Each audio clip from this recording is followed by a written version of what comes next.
Baik, Assalamualaikum warahmatullahi wabarakatuh. Hari ini saya akan bahas beberapa soal kisi-kisi yang saya berikan kemarin. Pertama, soal yang ini. Di sini ada harga KP ya, harga KP untuk reaksi 2B menjadi 2C, ini rasanya harusnya kesetimbangan ya. 2B kesetimbangan menjadi 2C, itu KP-nya adalah 4. Jadi ini KP-nya 4. Jika tekanan parsial C adalah 4 atm, berarti ini tekanan parsial C ya, itu adalah 4 atm, maka tekanan parsial B, yang ini, tekanan parsial B itu berapa? Gitu. Nah, jadi sebenarnya KP itu mirip ya kayak menghitung KC.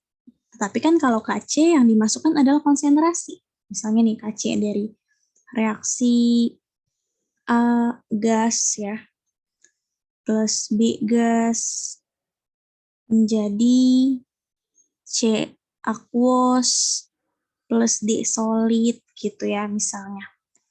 Nah, berarti kan gimana nih? Untuk menghasilkan KC-nya. Konsentrasi ya. Jadi konsentrasi kanan pangkat koefisien, konsentrasi itu kita lambangkan dengan kurung siku. Konsentrasi kanan berarti ada C sama D, tapi untuk KC kita hanya memandang aquos dan gas aja. Di sini aquos C ya, berarti konsentrasi C pangkat koefisiennya 1 dikali D, D itu karena solid, jadi kita nggak anggap, kita ganti 1 dikali 1 per kiri pangkat koefisien, tapi hanya gas dan aquos. Kiri itu ada A ya, ada A, konsentrasinya berapa, pangkatin koefisiennya 1, dikali si B juga gas, jadi kita ikutkan dia di sini. Konsentrasi B, pangkat koefisiennya 1, gitu ya. Jadi kalau KC itu kan yang kita masukkan adalah konsentrasi. Tapi kalau KP yang dimasukkan adalah tekanannya. Karena P itu dia pressure ya. Pressure itu bahasa Indonesia tekanan. Jadi tekanannya yang kita masukkan ke dalam rumus KP. Tekanannya tekanan kayak gimana? Sama kayak KC. Berarti kalau ada 2B menjadi 2C ya, ini diumpamakan ini gas ya. 2B menjadi 2C gas, gitu. Nanti KP-nya gimana? Bukan konsentrasi ya, P itu kan pressure ya, tekanan kanan pangkat koefisien, tekanan kanan pangkat koefisiennya berapa ya? Pangkat koefisiennya per tekanan kiri pangkat koefisiennya berapa. Harus diingat-ingat nih, kalau KC kan yang kita hitung adalah yang wujudnya aquos dan gas. Tapi kalau KP dia lebih selektif lagi ya. Dia hanya mau menghitung gas aja, gitu. Tapi kebetulan 2B dan 2C gas, jadi semuanya kita hitung. Yang kanan ada C ya, berarti tekanannya si C berapa, pangkat koefisien C itu 2 ya. Per tekanannya B berapa, pangkatin koefisiennya B, 2 juga. Gitu. Itu harga KP-nya. Gitu. Nah, KP-nya kan sudah diketahui, KP-nya adalah 4. Berarti KP-nya itu 4. 4 sama dengan tekanan C kuadrat. Tekanan C itu 4. 4 kuadrat ya. 4 kuadrat per tekanan B kuadrat. Tekanan B yang kita nggak tahu ya. Jadi tulis aja tekanan B di kuadrat tuh seperti ini. Sehingga kita bisa tahu berapa tekanan B-nya. Kita hitung dulu ya, ini kan 4 pangkat 2, 16 ya. 16 per tekanan B kuadrat. Gitu kan. Berarti ini ke sini 4B kuadrat sama dengan 16. Itu kan. 4 dikali PB kuadrat kan 4 PB kuadrat ya. Sama dengan 16. Berarti PB kuadrat sama dengan 16 per 4. 16 per 4 berapa? 4 kan? Kalau gitu berarti PB kuadrat sama dengan 4. PB aja berapa? 4 di akar ya. Sama dengan 2. Gitu. Nah, jadi kita ketemu nih. Berarti PB-nya adalah 2. Nah, di sini memang tidak ada ya. Seharusnya 2. Lanjut. Soal ini ada reaksi kesetimbangan H2 plus O2. Ini harusnya kanan kiri ya, panahnya menjadi H2O. Kita tambahkan gas H2 ke dalamnya, maka kesetimbangan akan bergeser ke arah mana? Apakah gesernya ke arah kanan, sehingga H2O-nya bertambah, atau geser ke arah kiri ya, sehingga H2 dan O2-nya bertambah. Nah, untuk bisa tahu gesernya kemana, kita review dulu ya, review tentang pergeseran kesetimbangan. Jadi pergeseran kesetimbangan itu bisa bergeser karena 4 faktor, bisa karena konsentrasi,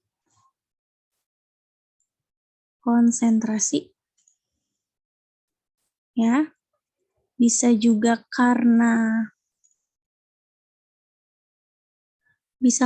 suhu, tekanan, ataupun volume ya. Jadi ini nih, ada 4 faktor yang bisa mempengaruhi kesetimbangan kimia. Bisa mempengaruhi pergeserannya. Konsentrasinya bisa mempengaruhi pergeseran kesetimbangan, bisa ke kanan, bisa ke kiri. Suhunya juga gitu, tekanan dan volume ya. Tapi gimana caranya nih kita bisa tahu gesernya tuh kemana? Apa ke kanan atau ke kiri? Ada rules-nya ya. Jadi kalau konsentrasi itu kita upamakan sebagai jungkat-jungkit. Jungkat-jungkit. Dimana kalau jungkat-jungkit itu ada 3 kondisi. Bisa aja jungkat-jungkit itu balance ya, dimana berat kanan sama kiri itu sama, balance kan. Juga bisa aja jungkat-jungkitnya itu berat sebelah kayak gini, gitu. Nah, bisa juga jungkat-jungkitnya seperti ini, beratnya ke kiri ya, gitu. Nah, kalau dia jungkat-jungkitnya balance, berarti ini adanya di kondisi keseimbangan. Kalau dia di kondisi yang kedua ini atau yang ketiga, itu berarti keseimbangannya terganggu. Nah, jadi gimana caranya supaya dia kembali lagi seimbang? Gitu. Maka dari itu kita harus apa ini? Kalau berat ke sini supaya seimbang lagi kayak gini, harus dipindahkan. Jadi sebagian massa ini harus kita pindahin ke sini. Jadi kalau kita pindahin ya balance lagi, jadi gini lagi, gitu ya. Nah, tapi gimana nih kalau kayak gini kondisinya supaya balance? Ya karena berat ke sini ya kita harus geserin ke sini nih. Jadi beratnya harus kita pindahkan ke arah kanan ya, sehingga dia akan bergeser ke kanan, sehingga balance lagi, gitu. Nah, itu yang dilakukan oleh konsentrasi. Jadi kalau konsentrasinya kita tambahkan yang ini, yang di sebelah sini, berarti nanti akan jadi seperti ini ya, berat sebelahnya ke kiri. Kalau itu gimana supaya bisa mencapai keseimbangan lagi? Ya berarti harus bergeser ke arah kanan, nah, supaya dia bisa setimbang lagi ya. Jadi ini sebagian masanya pindah ke sini, setimbang lagi. Jadi harus bergeser ke arah kanan. Atau kalau misalnya nih, yang ditambahkan adalah yang ini, berarti nanti beratnya adalah di sebelah kanan ya, seperti ini. Berarti supaya setimbang gimana? Kita geser nih massa yang ini sebagian pindah ke sini, artinya gesernya ke arah kiri ya, sehingga dia akan menjadi balance kembali ya, setimbang kembali. Nah, berarti di sini yang kita tambahkan kan H2. Tadinya udah setimbang nih, H2 plus O2 menjadi H2O, udah dalam kondisi setimbang. Terus kita tambahkan H2 ke dalamnya ya. H2 itu adanya di sebelah kiri ya. Berarti di sini kita tambahkan nih, dia menjadi berat sebelah. Karena berat sebelah gimana supaya bisa setimbang lagi? Ya udah berarti harus geser ke kanan ya. Supaya bisa setimbang lagi. Ini harus pindah ke sini. Jadi sekarang setimbang lagi. Jadi jawabannya gimana nih? Kalau kita tambahkan H2, keseimbangannya harus geser kemana supaya balance lagi? Gesernya ke arah kanan. Itu ya. Karena beratnya ke kiri, jadi kita harus geser ke arah kanan supaya bisa seimbang lagi. Gitu.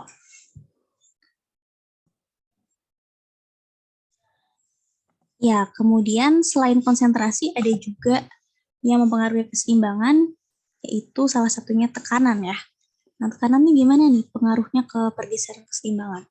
Tekanan itu P ya, tekanan itu lambangnya P. Kalau tekanannya kita naikkan, ya, dia akan gesernya ke arah koefisien yang kecil. Ya, ingat-ingat ya. Kalau tekanannya kita naikkan, dia akan gesernya ke arah koefisien yang kecil. Tapi kalau tekanannya kita turunkan, dia akan gesernya ke arah koefisien yang besar. Gitu ya. Tapi harus diingat-ingat, koefisien yang kita hitung untuk tekanan naik dan tekanan turun ya, koefisiennya hanya gas aja. hanya gas aja. Jadi kalau bukan gas ya jangan dihitung, gitu ya. Kalau gitu tekanannya diapain nih kata soal? Tekanannya diperbesar ya. Kalau gitu yang ini nih, tekanan diperbesar. Akan geser ke koefisien gas yang kecil. Kita lihat satu-satu reaksinya. Reaksi 1, dia koefisien yang sebelah kirinya berapa nih? Totalnya. Totalnya adalah 1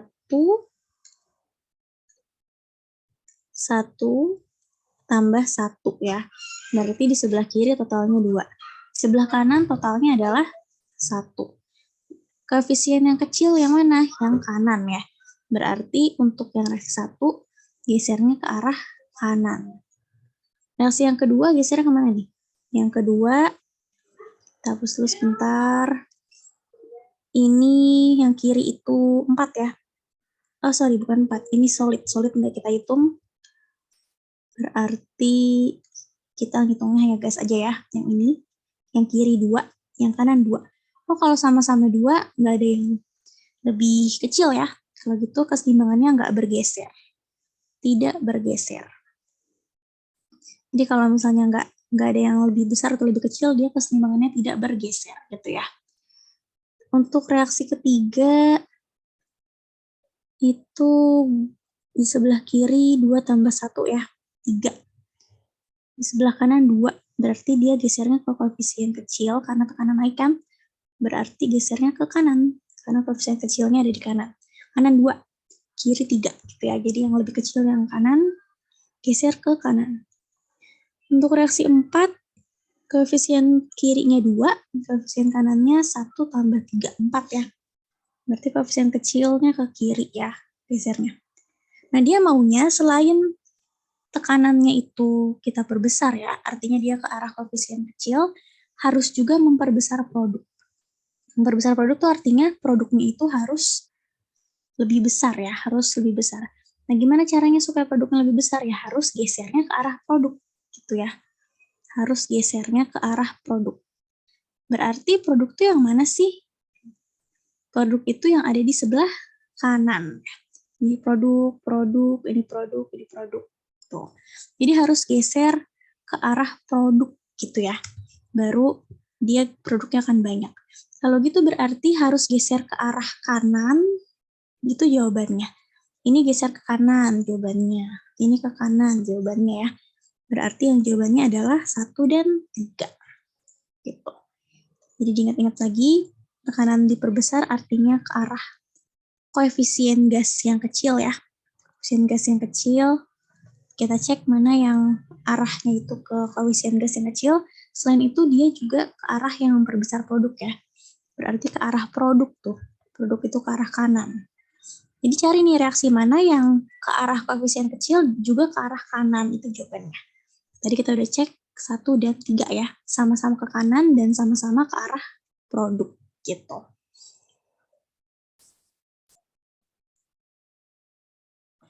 Kemudian soal ini ada reaksi ya, Ag plus HCl, jadi AgCl plus H2, Ag itu solid, HCl aqueous, AgCl solid, H2 gas. Sistem keseimbangan yang hanya dipengaruhi konsentrasi itu yang mana? Tentunya kalian udah tahu nih, kalau konsentrasi itu kan berarti Kc ya, berhubungan sama Kc kan. C itu kan concentration. Kalau gitu Kc itu hanya menghitung apa? Hanya menghitung gas dan aqueous aja. Kalau gitu yang mana nih yang gas dan aqueous? Coba kita cek di reaksi. Yang gas adalah ini, aqueous adalah ini. Jadi itu aja yang kita hitung, H2 dan HCl aja. Jadi yang hanya dipengaruhi konsentrasi yang mana? H2 dan HCl aja. Jadi jawabannya yang ini. Kemudian soal berikutnya, di sini ada pembuatan amonia ya, amonia itu NH3. Jadi NH3 cara buatnya salah satunya dengan mencampurkan N2 dan H2 ya, sehingga menghasilkan NH3. Itu caranya adalah caranya Pak itu ya, Pak Haber-Bosch. Gitu.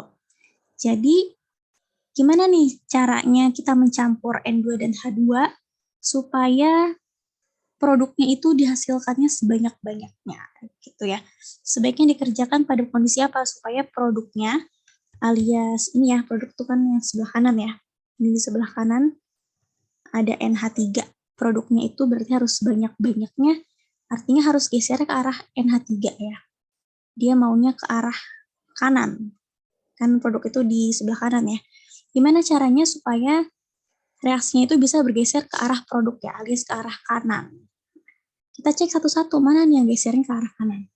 Kalau tekanan rendah, berarti tekanan rendah ke arah koefisien yang apa?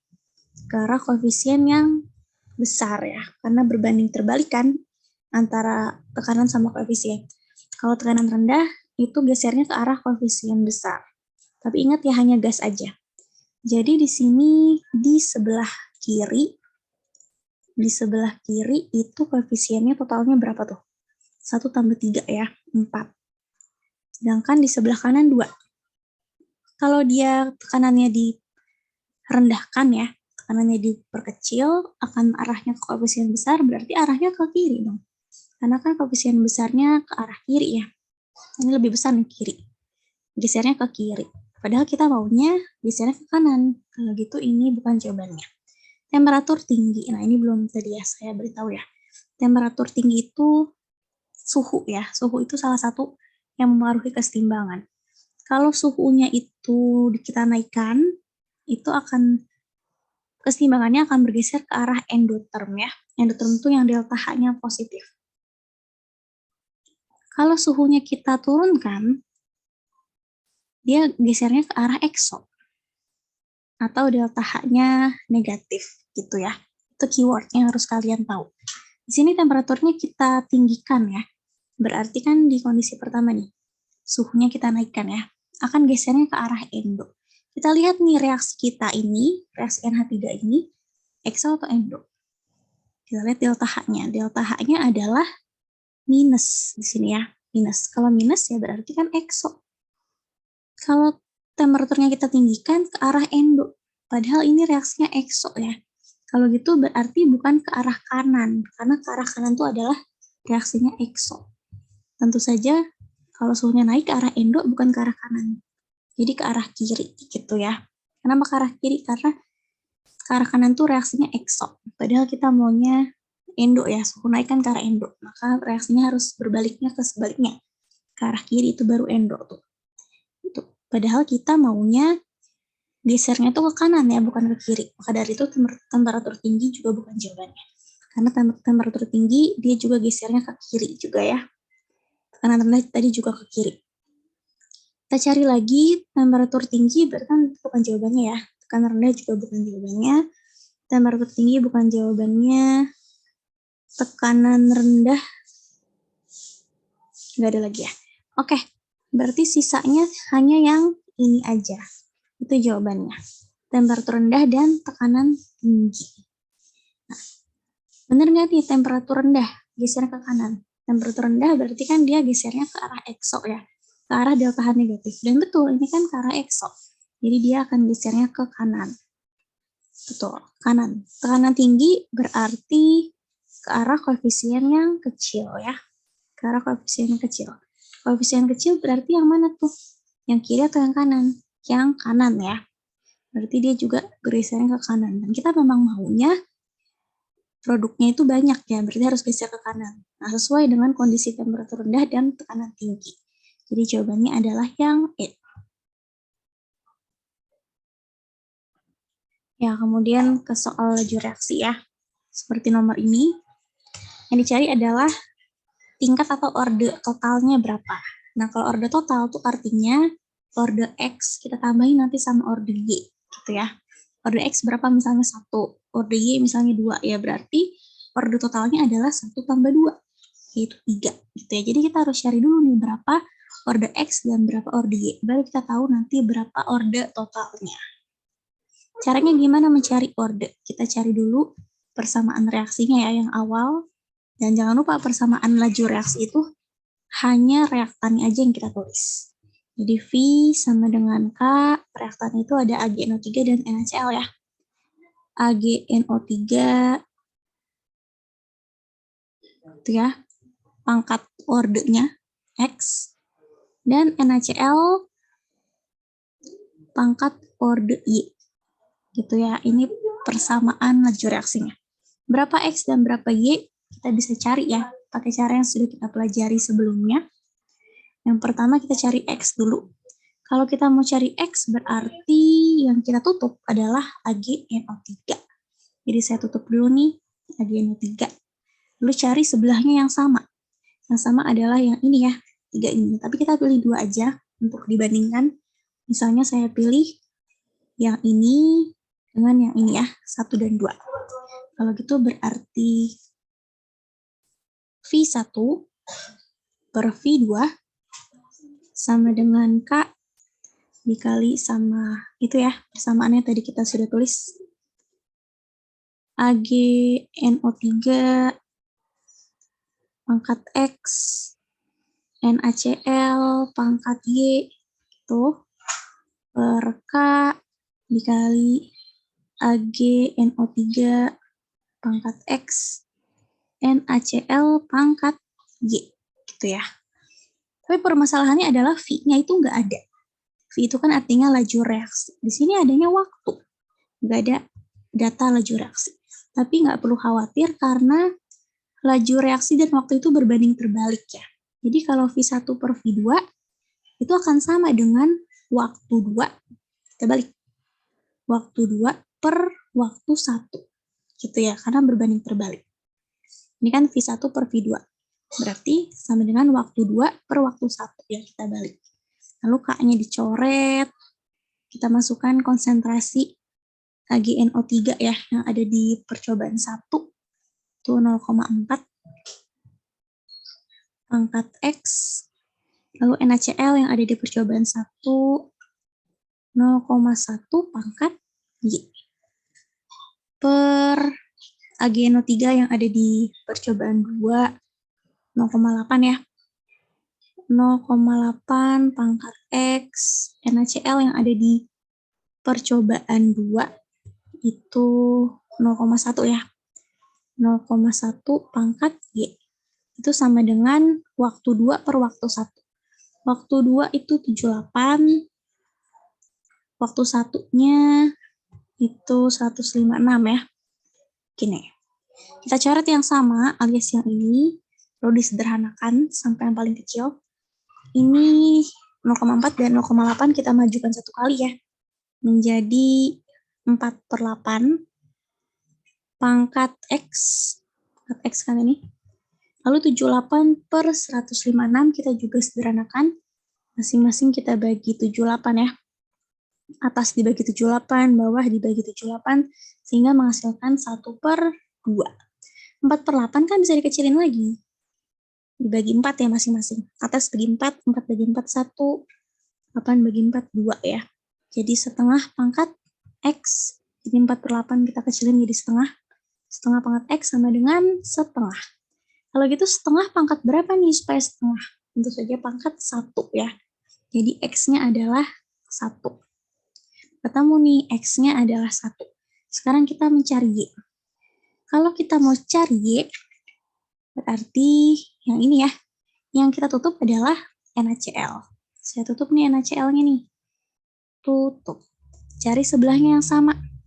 Yang ini dan ini ya sama ya. Pilih 2 aja untuk dibandingkan.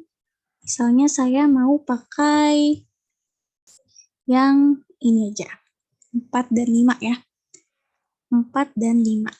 Berarti V4 per V5 sama dengan K ya.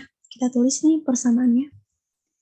K dikali AgNO3 pangkat X NaCl pangkat Y ya.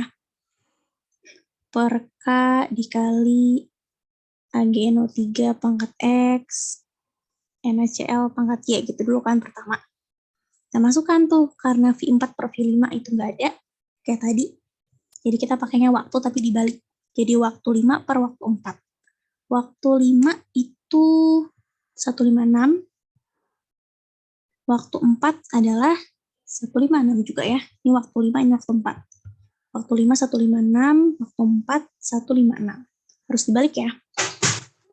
Kemudian ini dicoret karena sama. Lalu masukkan konsentrasi AgNO3 di percobaan 4 itu 0,4 pangkat X NaCl yang ada di 4, berarti yang ini ya, 0,2 pangkat Y. Per AgNO3 yang ada di 5, 0,4 pangkat X NaCl yang ada di 5, 0,4 ya. 0,4 pangkat Y. Kita tinggal sederhanakan, 156 bagi 156 kan 1. Kemudian ini juga bisa dicoret sehingga sisanya yang ini. Yang ini kita sederhanakan, karena ini 0,2, ini 0,4, kita majukan 1 kali ya. Ini maju sekali menjadi 2, ini maju sekali menjadi 4 pangkat Y. 2/4 sederhanakan sama-sama dibagi 2, jadi setengah ya. Setengah pangkat Y sama dengan 1. Setengah pangkat berapa nih supaya 1? Setengah pangkat 0. Jadi Y-nya adalah 0. Nah, kalau gitu, tadi X-nya kan 1 ya. Y-nya itu 0. Order totalnya berapa? Ya, kita total aja X plus Y. 1 plus 0. 1 plus 0 berapa? 1. Itu order totalnya.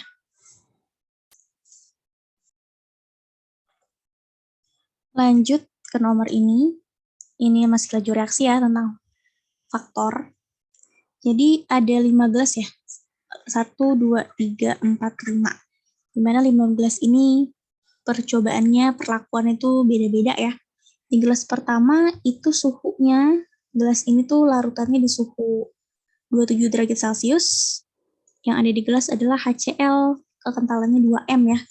Kita campur dengan CaCO3 serbuk 0,5 gram. Kalau di gelas 2 HCl tapi kekentalannya lebih rendah ya, lebih encer, 1M doang. Suhunya tuh 27, terus dicampur sama CaCO3 0,5 gram. Gitu ya cara bacanya sampai nanti di gelas 5. Nah, pertanyaannya adalah laju reaksi yang mana yang hanya dipengaruhi oleh suhu aja. Kalau dipengaruhi oleh suhu aja ya artinya kita harus cari gelas mana yang suhunya beda. Karena kan kalau suhunya sama berarti nggak dipengaruhi oleh suhu. Kita harus tahu misalnya suhu ini 50, suhu ini 100. Jadi kita tahu nih bedanya. Kalau di suhu 50 derajat sama di suhu 100 derajat itu bedanya laju reaksinya yang kayak gimana? Yang ini lebih cepat atau yang ini yang lebih cepat gitu. Jadi kalau dipengaruhi suhu, suhunya tuh harus beda ya. Perlakuan suhunya harus beda. Kalau gitu kita cari nih yang suhunya itu beda. Tapi yang beda hanya suhu aja. Yang lain harus sama. Nah, karena itu berarti hanya dipengaruhi suhu. Jadi kalau hanya dipengaruhi suhu, hanya suhu aja yang beda ya. Data yang lain tuh harus sama persis. Kita lihat nih gelas mana dan gelas mana yang hanya suhunya aja yang beda. Sedangkan yang lain sama. Tadi di gelas 1 suhunya malah sama ya. Tidak. Berarti bukan yang 1 dan 2. Suhunya mana nih yang beda nih? Yang ini sama ini beda. Tapi masalahnya HCl-nya 1M, 1M sama ya. Ini yang dicampur 0,5 gram, 0,5 gram. Oh, sama juga. Jadi yang beda hanya suhu aja nih. Yang beda hanya suhu. Yang gelas 2 suhunya 27. Di gelas ketiga suhunya lebih tinggi ya, 30. Sehingga kita bisa tahu nih mana yang lebih cepat. Kalau suhunya kita bedain gitu ya. Maka jawabannya itu yang dipengaruhi oleh suhu aja adalah gelas 2 dan gelas 3. Gitu ya. Karena gelas 2 dan 3 semuanya sama. Ini sama. Sama-sama HCl1M, sama-sama HCl1M. Hanya yang beda suhunya aja. Yang ini 27 derajat, yang ini 30. Sehingga kita bisa tahu dengan perbedaan suhu itu mana yang lebih cepat gitu. Jadi yang hanya dipengaruhi suhu yang mana? Gelas 2 dan gelas 3. Gitu ya. Jadi jawabannya yang ini. Nah, soal selanjutnya ini paling gampang ya. Ada reaksi, ada juga persamaan laju reaksinya. Yang ditanyakan reaksi itu reaksi order berapa sih? Order berapa berarti artinya order totalnya berapa? Gitu. Order totalnya berapa? Ya, di sini kan udah ada ordernya. Order X ini. Order Y ini. Order total X plus Y. 2 tambah 3. Jadi dia order 5 ya. Order 5. Oke, lanjut ke soal ini. Ada tabel, lalu grafik yang menunjukkan order reaksi dari A berapa. Berarti ordernya si A ini berapa? Kita bikin dulu persamaan laju reaksinya. Laju reaksi ingat, persamaannya hanya di sebelah kiri aja ya, yang kita tulis. Berarti V sama dengan K, di sebelah kiri ada A dan B. A dan B, A itu pangkat ordo X, dan si B pangkat orde Y ya. Nah, kita cari nih, orde A-nya aja, kata dia. Orde A-nya aja artinya si X ini ya. Ini kan orde A itu X. Berapa nih orde A-nya? Gitu. Kalau gitu kita tinggal tutup si A aja untuk cari orde X. Gitu ya, saya tutup nih A. Karena kan kita mau cari si X ya. Orde A itu kan si X. Kita cari si X, kita tutup yang A. Kita lihat mana nih yang sama temennya. Yang sama adalah ini ya, sama-sama 2B. Berarti percobaan 1 dan percobaan 2. Yang kita bandingkan. V1 per V2. Sama dengan K, terus kita tulis ya, persamaan laju reaksinya. A pangkat X, B pangkat Y, per K dikali A pangkat X, B pangkat Y. Kita masukkan V1 per V2, 32 per 108. Ya, gini. K-nya dicoret. Terus A-nya di persamaan 1, berapa nih? Sebentar. Oke. A di persamaan 1, 2A. Pangkat X. B di percobaan 1, 2B ya. 2B pangkat Y. Per A di percobaan 2, 4A. Pangkat X. Si B di percobaan 2 itu 2B. 2B pangkat Y. Kita coret yang sama alias ini ya. Kemudian A juga kita coret karena sama. 2 per 4. Kita kecilin. Ini 2 per 4 ya. Kita kecilin jadi setengah. Pangkat X. 32 per 108 juga kita kecilin ya. Sama-sama dibagi 32. Atas dibagi 32. 32 bagi 32, 1. 128 dibagi 32 berapa tuh? 128 dibagi 32 adalah 4. Adalah 4. Kalau gitu setengah itu pangkat berapa ya supaya seperempat? Tentu saja setengah dipangkatin 2 ya. Baru dia seperempat. Kalau gitu X-nya adalah 2. Jadi order reaksi terhadap A, artinya si X ya, adalah 2. Nah, order 2 itu, kita udah tahu nih ordernya 2 ya. Order 2 itu gambar grafiknya tuh yang mana? Untuk bisa tahu, diperhatikan. Kalau setiap order itu ada gambar grafiknya masing-masing ya. Kalau order 0 itu lurus seperti ini. Itu order 0. Kalau order 1 dia seperti ini ya. Sedangkan order 2 dia itu melengkung ke atas kayak gini. Ini order 0, order 1, dan order 2. Tadi kan jawaban kita kan order 2 ya. Si X itu berarti gambar yang kayak gini. Kita cari nih gambar yang melengkung ke atas tuh yang mana. Jawabannya adalah yang ini ya. Itu melengkung ke atas. Jadi yang order 2 adalah di opsi 3.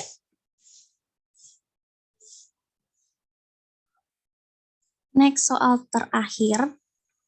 2A plus B plus 3C menjadi D, itu persamaan laju reaksinya kayak gimana? Harusnya kan ada tabelnya dulu ya. Ada tabel A, konsentrasi A, ada tabel konsentrasi B, ada tabel konsentrasi C, ada tabel V-nya, nanti kita cari, kita tutup, gitu-gitu kan. Tapi karena nggak ada data tabelnya, untuk tahu persamaan laju reaksinya, kita bisa gunakan koefisiennya aja. Jadi kita buat dulu ya persamaan laju reaksinya. Ingat, persamaan laju reaksi hanya di sebelah kiri aja yang kita pakai ya, si reaktan aja. Yaitu yang kiri adalah yang mana? Yang ini.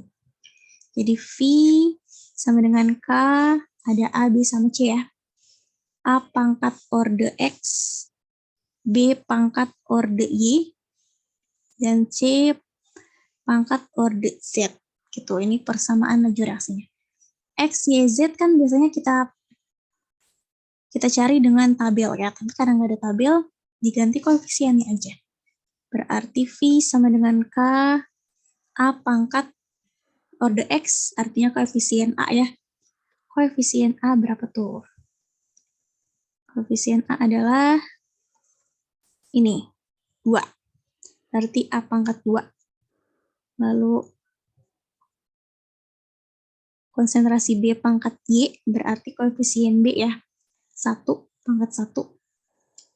Dan C pangkat koefisiennya si C. Koefisien C adalah 3 ya. Gitu. Jadi ini persamaan laju reaksinya nih, kalau nggak ada tabel, pakainya koefisien aja. V sama dengan K, A kuadrat B1 C3. A kuadrat B1 C3. Ini jawabannya ya. Oke, sekian pembahasan beberapa kisi-kisi dari saya. Nanti kalau ada soal lagi yang kalian belum tahu cara menjawabnya, boleh. Dan SS aja ya, SS aja soal yang kalian nggak tahu, kirim ke WA. Nanti saya bantu jawab. Gitu. Oke, good luck nih PAS-nya. Semoga hasilnya memuaskan. Sampai ketemu di semester 2.